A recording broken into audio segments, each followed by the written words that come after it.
Panibagong araw na naman mga Kapi Friends, kumusta kayo? Naway okay lang po tayong lahat. Sabahan niyo po ako sa araw na to. Let's go!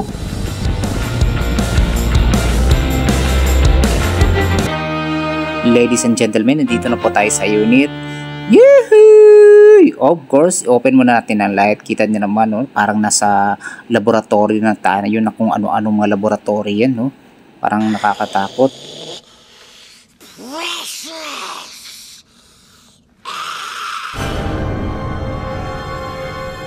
Lights on muna tayo guys kasi mukhang natatakot na ako. Yan, magpalamig muna kasi ang machine kailangan maintain yung temperature ng machine. Of course, tatawag po muna tayo sa nursing service, no? I-inform po natin na may mag-on call po tayo. Yo, what's up? Good morning, Kapep in the house. Kumusta kayo guys? At nandito po tayo sa isang unit, no, dito sa dialysis center na pinagtatrabahoan ko. At today is Sunday. Actually Sunday guys, dapat wala po kami sanang trabaho ngayon. Ito lang po yung pahinga ng dialysis center at pahinga po ng mga staff. So since nakita nyo ako na mag-isa dito, ewan ko kung may man nakikita po ba itong iba, ewan ko ba yung nakikita ng iba, so wala naman. So ako lang po mag-isa. So ito po yung magbibigay ng dialysis, immediate dialysis treatment sa isang pasyente at naayon sa order ng doktor. Dahil ako po yung naka-on deck ngayon, ako po yung nasa schedule, so magbibigay po tayo ng agarang treatment sa pasyente. Actually, katatawag ko lang po sa floor para ibaba na nila at na-prepare na rin natin yung gagamitin natin or para sa procedure. So, ayun guys, samahan niyo po ako kasi alam niyo naman, medyo nakakatakot at ako kung may mga nakikita kayo dyan. So, ganun na talaga yung environment namin dito. So, tara na guys, samahan niyo ako guys. May kasama naman ako guys, no?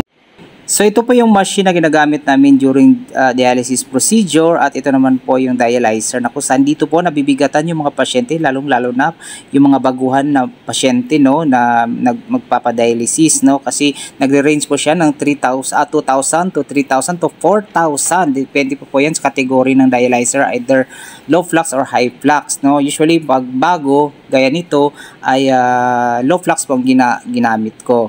So, ayun, naka-attach na rin po yung mga tubings, no? At inalisod na rin po yung upuan dyan kasi according sa floor ay unstable po ang pasyente. So, kailangan stretcher or hospital bed po ang dadalhin nila dito. So, since set up na po lahat, mag-aantay na lang po tayo ng proper endorsement magmula sa floor at nang ma-update natin ang kanyang nephrology sa kanyang status or sa kanyang vital signs.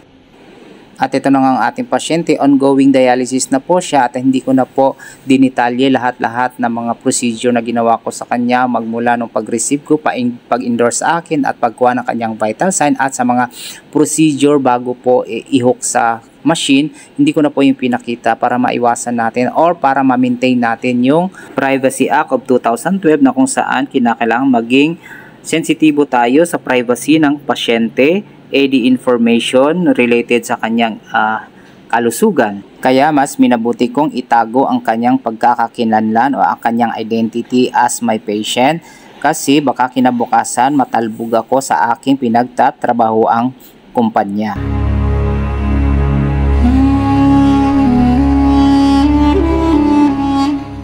At hanggang dito na lang po mga Kapi Friends. Salamat po sa panunood at naway mayroon po kayo natutunan sa araw na to. See you on my next vlog. Thank you so much. Bye-bye.